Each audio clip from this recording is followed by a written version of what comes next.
Fala, meu querido, a paz do nosso Senhor Jesus Cristo, amém? Mais um ponto a ponto, né? Ainda tratando de oração.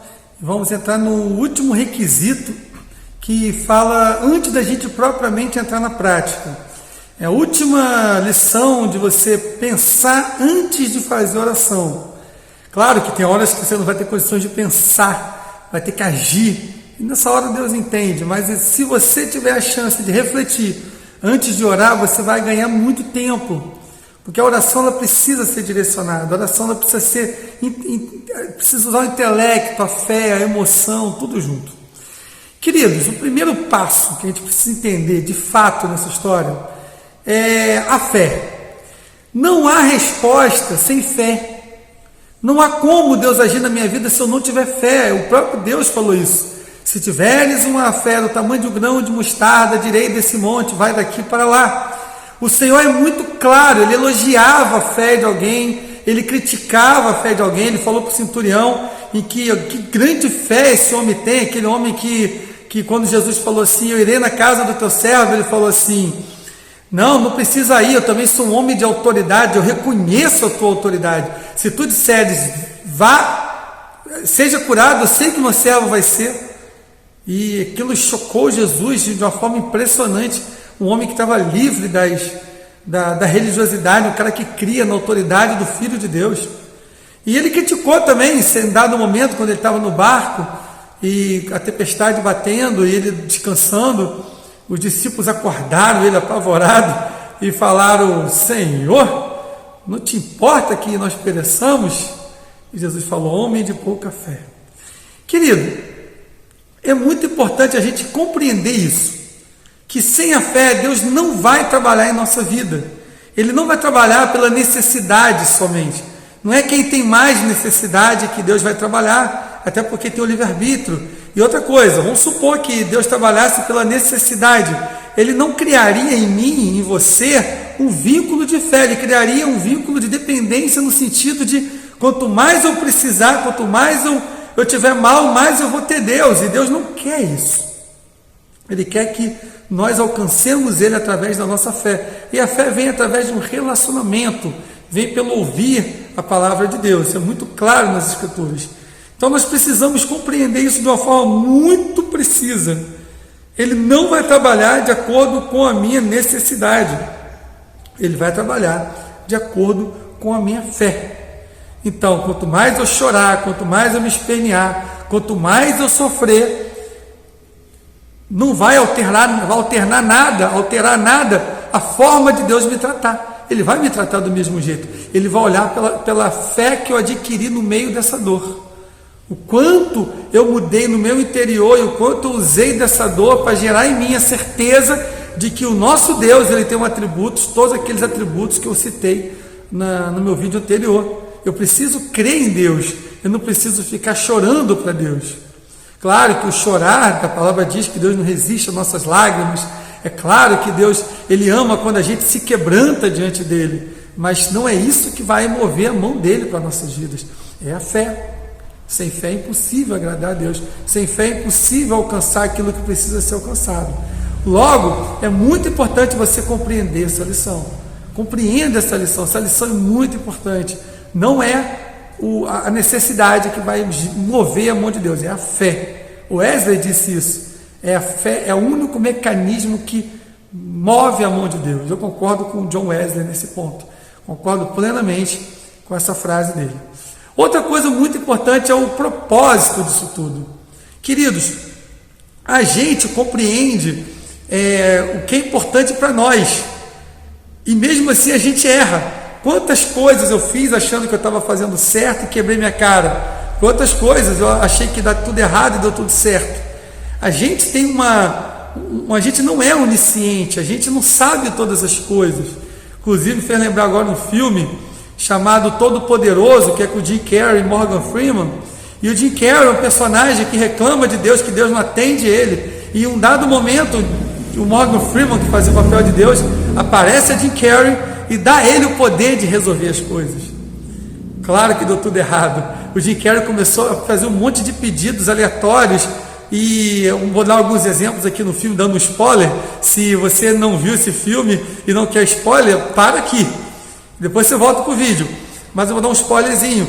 Mas um dado momento, ele para impressionar a amada dele, ele pede que a lua chegue perto dela. E quando a lua chegou perto dela, o que aconteceu?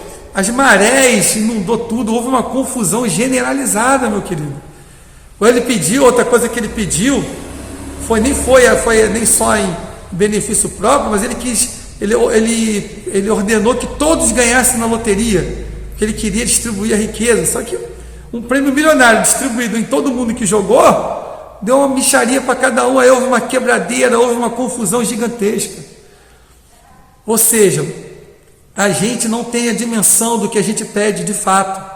Muitas das coisas que eu vou pedir para mim, Deus não vai me dar porque isso não vai me fazer bem, mesmo que na minha cabeça isso vai ser bênção. Não, Deus é aquele que conhece todas as coisas, Ele vai além, Ele conhece tudo, Ele sabe o que é bom para mim, o que não é, muito mais do que eu mesmo. Pode ser que nesse momento eu precise de um carro, e o que é verdade, mas não tenho um centavo para isso. Vamos supor que eu tivesse com o dinheiro exatamente de comprar um carro novo, e eu vou lá e eu estou querendo comprar esse carro novo. E qual o problema disso? A Escritura não diz que eu não posso ter um carro novo, mas algo me diz, o Espírito Santo começa a me tocar de que não é possível ter esse carro novo, não é a hora de ter esse carro novo. E daqui a pouco eu descubro que o imprevisto aconteceria na minha vida, e eu ficaria sem um centavo para mexer nessa situação. Eu teria que vender o carro abaixo do preço, e demoraria a vender, e seria uma atitude muito estúpida ter comprado aquele carro. Então por isso que a gente precisa entender qual o propósito de Deus na minha vida. Isso. Outra coisa importante, qual é o meu propósito em relação a Deus? Sim, e aí? Eu ganhei minha bênção que eu tanto tenho orado. Será que se eu for promovido no meu emprego, eu vou saber glorificar a Deus com isso? Ou vou me afundar no trabalho para querer ganhar cada vez mais e buscar a Deus cada vez menos, e no final das contas, aquilo que era para ter sido uma bênção foi uma desgraça? Isso tudo nós temos que pensar, o que eu vou fazer com a bênção que eu estou orando? Isso é outro pré-requisito importantíssimo. Para que eu quero isso? Para que eu quero isso que eu estou pedindo? Vai edificar a minha vida? Vai edificar a vida dos outros? Eu vou saber glorificar a Deus com isso? Eu vou testemunhar para o mundo que Deus é maravilhoso e eu estou feliz porque Ele que me deu? Ou daqui a pouco eu vou estar arrumando desculpas que a coisa aconteceu, que tinha que acontecer, foi por causa de sorte, ou foi por causa da força do meu trabalho?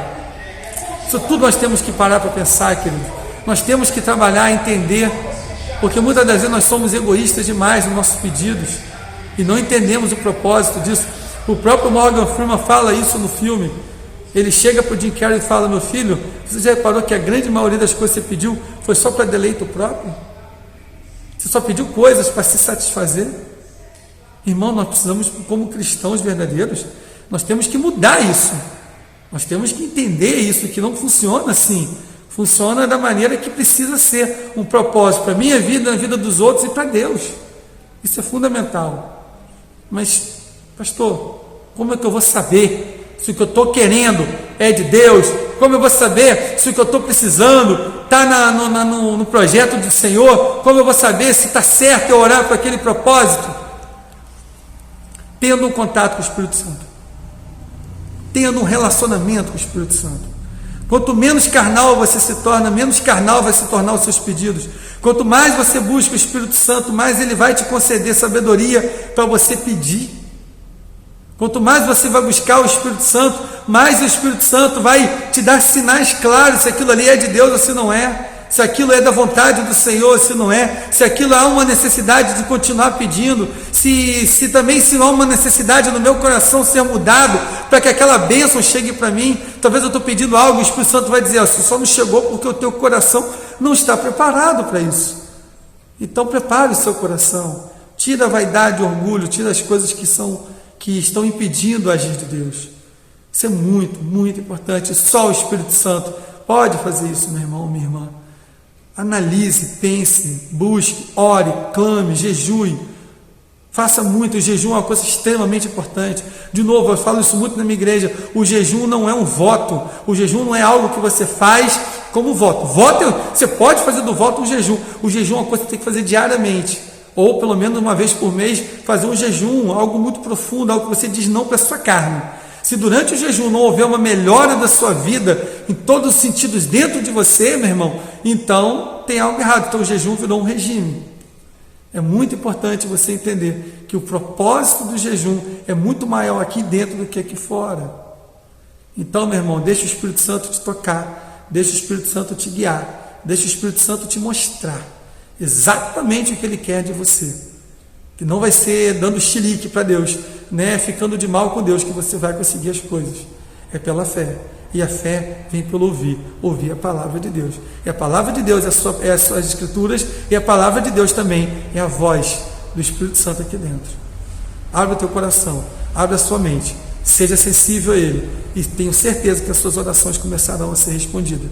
Muitas das vezes você não tem sido respondido, porque as tuas orações são orações que não podem ser respondidas.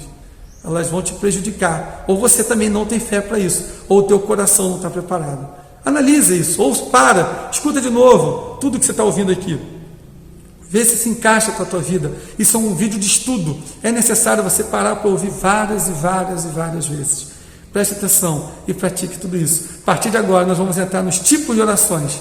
Tipos de orações, vamos falar sobre o Pai Nosso, tipo de oração de arrependimento, oração de guerra, oração de batalha, oração de petição, oração por cura. Nós vamos trabalhar com tudo isso. E nesse momento eu te chamo para continuar nessa viagem. É muito importante a gente entender isso. Tá bom, meu querido? Que Deus te abençoe poderosamente. Em nome de Jesus. Amém.